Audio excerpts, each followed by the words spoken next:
Are you a good witch or a bad witch? Oh, I'm not a witch at all. Well, of course I am. I am a witch. This is a witch's perspective. It couldn't exactly be a podcast about a witch's perspective if I was not a witch. But are you a good witch or a bad witch? That is a question that I have been asked many times, but not for a long time. Hi, I'm Vi, the Abysmal Witch, and I got asked that question a new version of it. This was a new version for me this last week, and so I thought I would talk about it because this is something that does, or at least it used to get asked a lot of me. Are you a good witch or a bad witch? This week at the dog park, it was not are you a good witch or a bad witch, but rather first off, was I Wiccan, which is kind of cool, actually. I do get asked that more often now than I ever did in those first couple of decades. Back then, if they figured out that you were a witch or could be a witch, that's all they would ask, because there was no more global or broader awareness of Wicca as a thing. You really had to be in the know. If you knew what Wicca was, you probably were involved in paganism in some fashion, or you knew some obscure things because it just wasn't out there. And to some degree, it wasn't a word that was used as often by practitioners at the time either.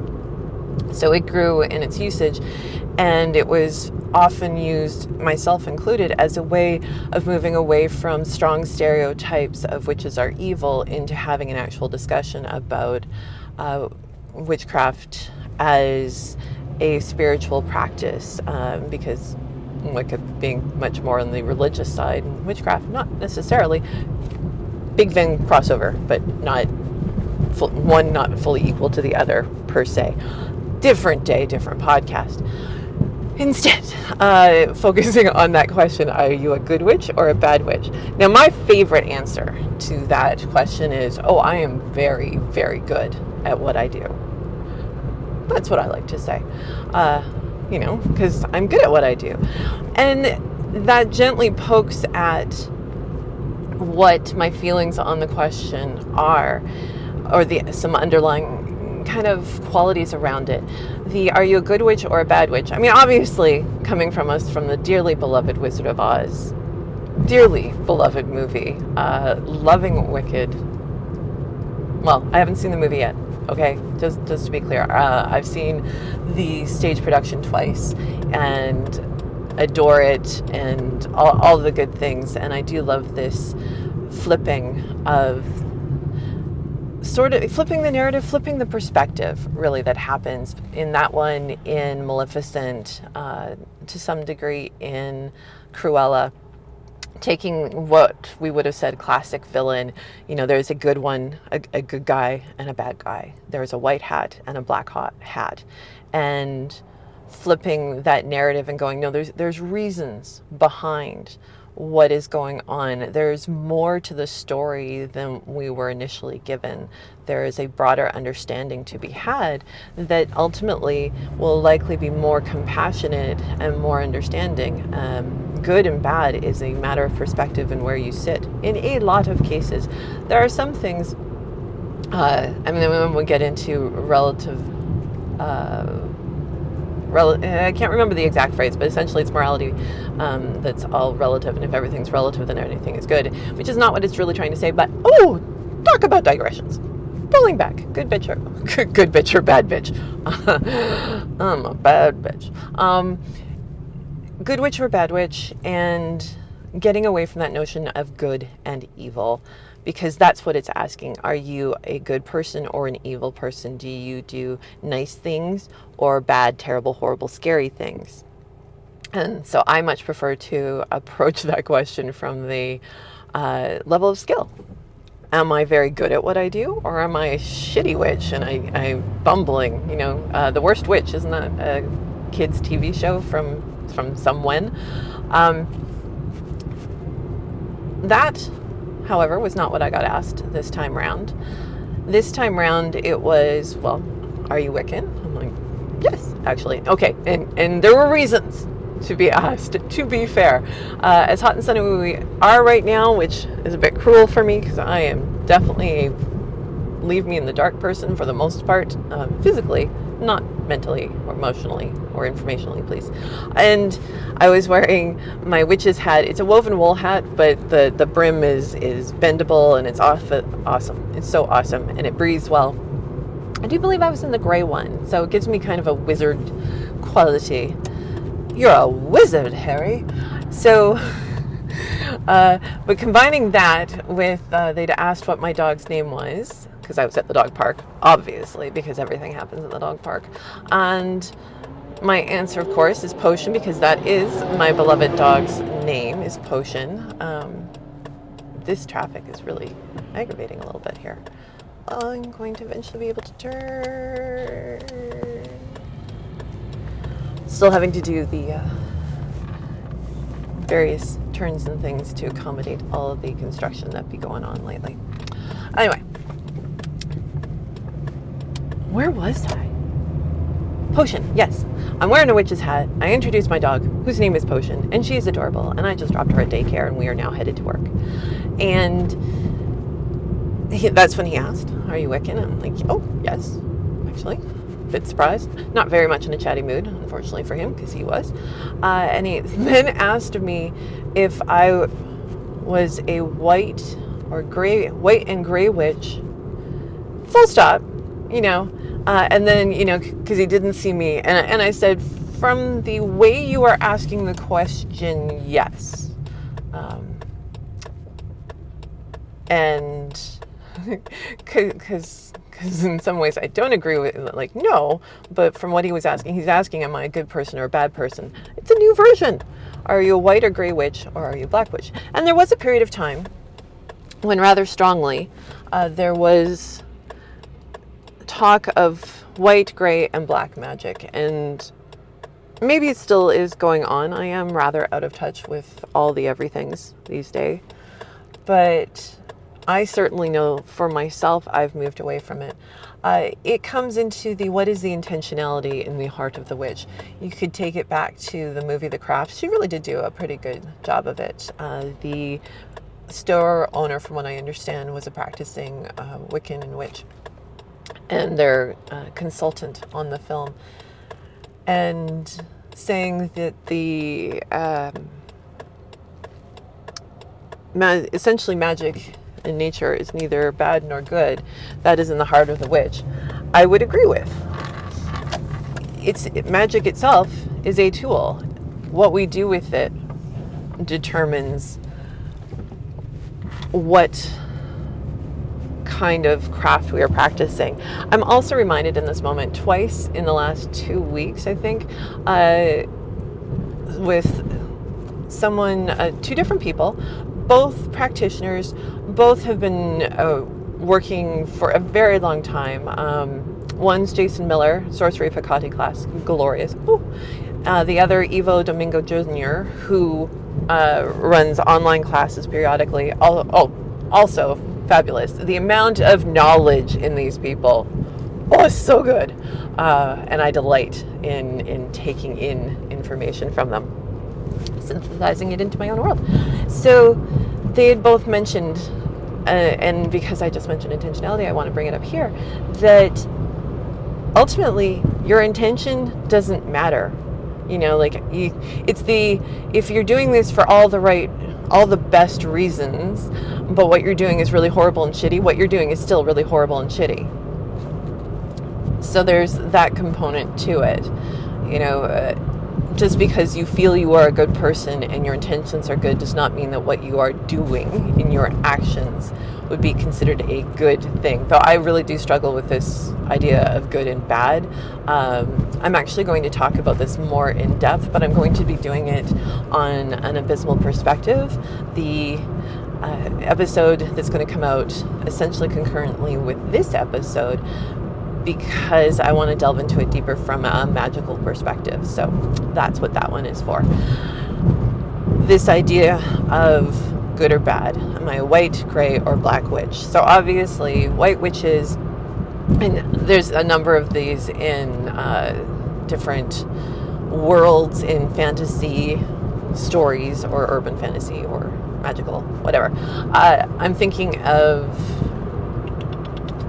the Mercedes Lackey books by Patricia Briggs. I do believe she brings in white and black witches. I don't know, they sort of talk about gray, but mostly white or black, and really black works off of death and pain and torture, and white witches don't, and they have less power. You could also go into the whole Buffy land and the amount of power that Willow ended up with when she was going over to the dark side. And then the power that she brought towards the end was a flip of the take of the stories I just mentioned, and going, when you really connect deep into that positive white aspect, the power is great. You could take it into the Force with the dark side of the Force, and they never talk about what the other side is, right? It's the Force or the dark side. And like, so really there's a bright side and a dark side, because when we don't add the descriptive label to the first one, only the second, then we really are doing an othering, right? We are taking the norm and then going, but this is different from the norm and it's the bad thing. Instead of going, there are two things, and ideally they exist in balance with each other. Now that ultimately, to pull this kind of back into what this podcast is what I would consider my Wiccan perspective, my witch's perspective, because I am one witch. I do not speak for all witches. It may be a common one. I'm not going to speak for that. But for me, the balance is what's important. It's not about being dark and bad, or in white or good, or black and bad, white and good. It's about being dark and bright and being balanced in those, so that they are the aspects and the worth and power that those different perspectives and actions and energies bring are brought to bear at the right time in the right place to do the best for all involved. And the fact is, and this is something that many an aspiring Wiccan has struggled with, is that it is, and as I'm thinking about it, the entire show, The Good Place, ultimately was struggling with, to do something good and not have negative impact is pretty near impossible, right? Like, you can't do unequivocal positive, because in a lot of ways, ultimately, we're a closed system. And so if something goes up, something else comes down. It's just a matter of balancing those factors. Now, there are obviously ways of doing better than bringing less harm into the situation, but you can't do it completely. And the reason it's a struggle for many aspiring Wiccans is the Wiccan read can't do the poetry this morning. Or something about, so the Wiccan read fulfill, and it harm none, do what ye will. Anyway, the Wiccan read being, and it harm none, do what ye will. And A-N, not and old-fashioned phrasing to mean, so long as you don't harm anyone, do what is your true will. It's a whole discussion in and of itself of what it's trying to get at, because it's so easy to misinterpret it. And it's like, well, as long as I'm not hurting anybody, I can do whatever I want. It's like, it's so not actually what it's saying, but it's not the worst thing. Like, go for the don't hurt anybody is a good place to start, you know? Yeah, as just kind of a baseline, that's a good place to start. But understanding what it means to hurt somebody, again, a whole nother podcast episode. In fact, I've probably talked about it on Pennies in the Well, which is the podcast I ran for a number of years. And I keep hoping that I'll take the audio from these and put it on there, but who only knows? Anyway, so you have your white, gray, black witches is very constructed around this. Black is evil, dark, bad, horrible, and there may be reasons for it, but the things they do is cruel, nasty, torturous, shame, shame, shame, shame, shame. Shame, shame, shame, shame, shame. White witches don't do any of that, but they may struggle to really access their power. It's much easier to get power through the dark side, yada, yada, yada, yada.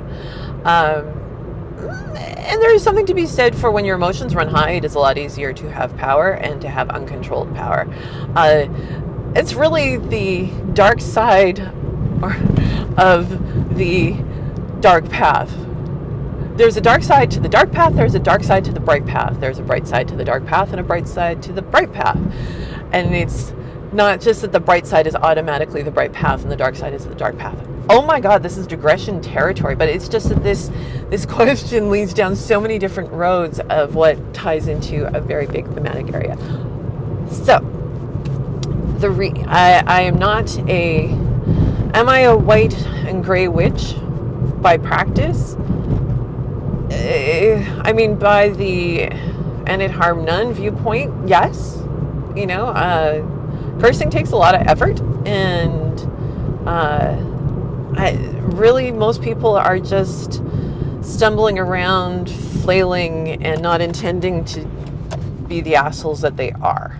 And I'm very good at being able to look at someone and understand some of the potentialities of where their pain and their frustration is coming from, which makes me more empathetic, not necessarily sympathetic. I may be like, I understand why you feel the way you do, but get over yourself. You know, I do try to give a space for it and such, and sometimes if I get really riled up, then that consideration goes away. But that's normal.